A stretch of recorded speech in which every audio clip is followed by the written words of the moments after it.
On sort à gauche, on revient au centre, les bras s'élèvent, les bras s'abaissent.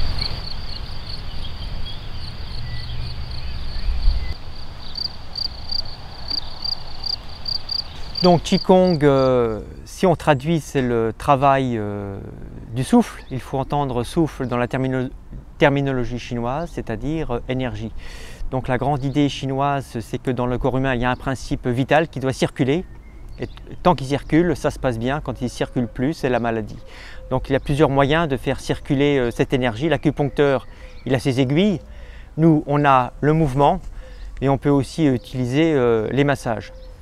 Donc le Qigong fait partie des 4 branches ou des 4 outils de la thérapeutique chinoise, de la médecine chinoise. Le premier outil étant l'acupuncture, le deuxième outil étant le Qigong, le troisième outil étant les massages qu'on appelle Tuina, et le quatrième outil étant toutes les préparations magistrales à base de plantes souvent. Donc la grande idée de la médecine chinoise, c'est qu'on attaque un ennemi qui est la maladie avec 4 fronts, et c'est beaucoup plus efficace que d'un seul front. Acupuncture, Qigong, massage et préparation magistrale, donc les remèdes. Oui, alors la question qu'on me pose souvent, quelle est la différence entre le Tai Chi Chuan et le Qigong? En fait, il y a 2 réponses possibles. La première réponse, c'est qu'il n'y a pas de différence. Dans ce sens où, en 1950, ils ont appelé Qigong tout ce qui était art énergétique chinois. Et dans ce sens, et là je me réfère à un grand maître du Tai Chi Chuan, Zhang Jiming, le Tai Chi Chuan, c'est un Qigong. C'est une façon de travailler l'énergie. Je laisse le rythme s'installer. Maintenant, si on veut faire une différence entre le Qigong et le Tai Chi, c'est l'émanation d'un art martial qui s'est esthétisé, alors que le Qigong, comme je viens d'expliquer, c'est plutôt paramédical et c'est plutôt la branche médicale. Donc si on veut faire une différence, mais selon moi il n'y a pas vraiment de différence, le Tai Chi Chuan, art martial, le Qigong, outil de la médecine chinoise. Grand principe de la médecine chinoise, 5 organes, les 5 organes doivent être en harmonie et équilibrés. Donc nous allons avoir des mouvements pour harmoniser les reins, pour harmoniser le foie, pour harmoniser le cœur, la rate et pour harmoniser les poumons. Et quand ces 5 organes fonctionnent bien, en principe, c'est la santé. Quand il y a blocage, c'est la maladie.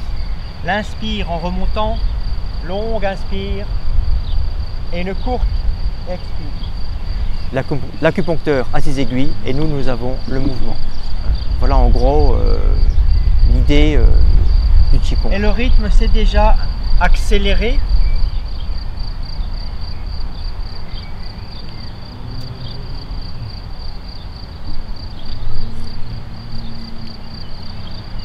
Tout est spirale.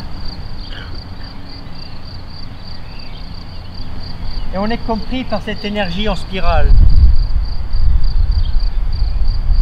Et ça nous entraîne. Et c'est fluide. Et il n'y a jamais d'arrêt.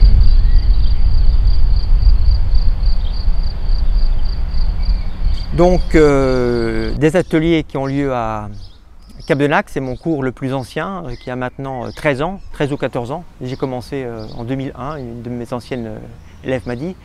Figeac, beaucoup plus récent, 3 ans, et puis j'enseigne aussi à Saint-Rémy, la banlieue de Villefranche, très ancien aussi, une dizaine d'années, et à Montbazin, une dizaine d'années aussi. Alors, comment est-ce que je suis venu au Qigong? En fait, moi je viens du yoga. J'ai commencé le yoga très jeune. J'ai d'ailleurs une formation beaucoup plus longue et plus lourde en yoga. Je suis allé en Inde plusieurs fois. Et puis autour de la quarantaine, je me suis rendu compte que le Qigong s'adressait absolument à tout le monde. Le yoga est une discipline admirable, mais j'ai envie de dire, tant qu'on n'a pas de problème important. En Qigong, on travaille plus sur le côté énergétique et le côté corporel est mis un peu de côté. C'est-à-dire, ça s'adresse absolument quel que soit le problème et parce que ça a été pensé pour ça. Pour les gens aussi qui avaient des problèmes. Vraiment, ça s'adresse de 10 à 99 ans.